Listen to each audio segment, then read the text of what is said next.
Bwana Yesu asifiwe. Karibuni tena wapendwa katika kipindi chetu cha kujifunza neno la Mungu. Mungu atusimamie na tuepushe na kila yule muovu. Nipende kuwakaribisha, karibuni sana, ili tuweze kutafakari neno hili la Mungu, ili tuweze kujifunza na tuweze kuishi katika msingi anayopenda yeye Mwenyezi Mungu. Tuweze kuishi katika sheria ya Mungu. Bwana Yesu asifiwe. Ndugu zangu, haijalishi ni magumu mangapi tunayopitia au ni mambo mangapi tunayopitia na changamoto ambazo tunazozipitia katika maisha yetu. Maisha ya mwanadamu siku zote yana changamoto, na bila changamoto huwezi ukapiga hatua. Kwa hiyo kinachosababisha ili upige hatua kutoka hatua nyingine kwenda hatua nyingine ni kutokana na changamoto tunazokuwepo tunakutana nazo katika maisha yetu ya kila siku. Hata unapokutana na changamoto, wengi wao ndo huwa wanajua na kumkumbuka Mwenyezi Mungu, wakijua kwamba Mwenyezi Mungu ndiyo kimbilio la kila mmoja, akijua kwamba Mungu wa haki hawezi kumwacha. Leo tuko hapa kujifunza somo letu ambalo linaitwa nguvu ya kuwa wa thamani. Nguvu ya kuwa wa thamani.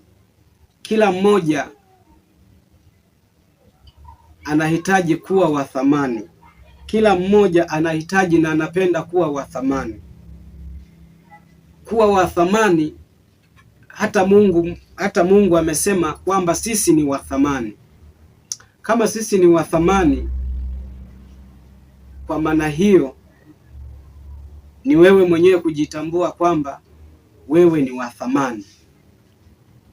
Na kama wewe ni wa thamani na Mungu pia anatambua kwamba wewe ni wa thamani, basi ni jambo la kumtegemea Mwenyezi Mungu peke yake. Bwana Yesu asifiwe. Hivyo leo sitapenda twende na mambo mengi sana kwenye kipindi hiki cha leo. Mimi nipende twende moja kwa moja katika somo letu hili la nguvu ya kuwa wa thamani. Nguvu ya kuwa wa thamani maana yake ni nini?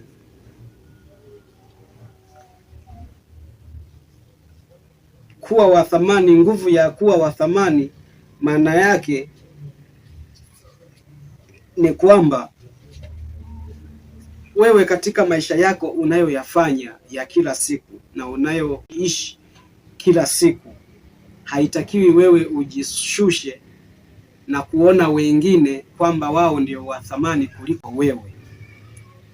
Mungu amesema kwamba wewe ni wa thamani. Bwana Yesu asifiwe. Kama wewe ni wa thamani, basi ni jukumu lako wewe la kuchukua hatua ya kusimama au kusimamia katika hilo jambo la kuwa wa thamani. Leo ndugu zangu, tutajifunza mambo mengi ambayo yatatujenga katika maisha yetu na maisha yetu yatabadilika kupitia haya mafundisho ya leo. Mimi nipende kumshukuru Mungu na kumuomba Mungu ili tuweze kujifunza hili neno, hili somo, na tuweze kufunguliwa. Hakika mtu unaposikiliza mafundisho kama haya unafunguliwa na kuweza kupokea vitu vipya ambavyo Mwenyezi Mungu anaviweka ndani yako. Bwana Yesu asifiwe. Tutaenda kusoma katika kitabu cha Isaya ile sura ya 43 mstari wa 4. Anasema, kwa kuwa ulikuwa wa thamani machoni pangu na mwenye kuheshimiwa, nami nimekupenda. Kwa sababu hiyo nitatoa watu kwa ajili yako,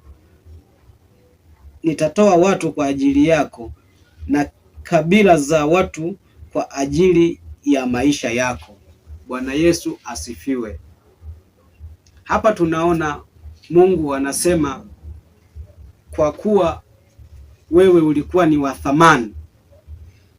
Hivyo Mungu anatambua kwamba sisi ni wa thamani kwake, na kama sisi ni wa thamani kwake, ni jukumu letu sisi sasa kujitambua kwamba sisi ni wa thamani.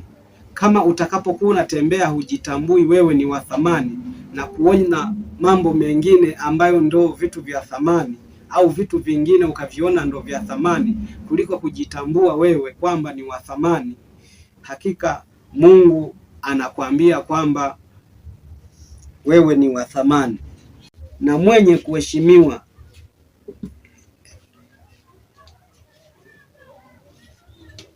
kuheshimiwa.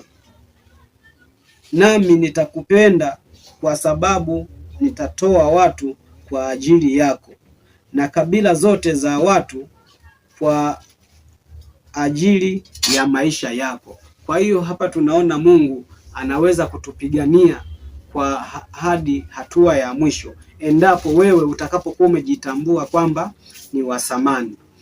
Mungu hadi kufikia hatua hii ya kutuambia sisi ni wa thamani, anatambua kwamba sisi ni wa thamani kwake. Je, wewe kwa nini usijitambue wewe ni wa thamani kwa Mungu? Bwana Yesu asifiwe. Ndugu yangu, amka. Maisha ya sasa sio ya kutegemea mwanadamu. Maisha ya sasa sio ya kutegemea mwanadamu. Bwana Yesu asifiwe.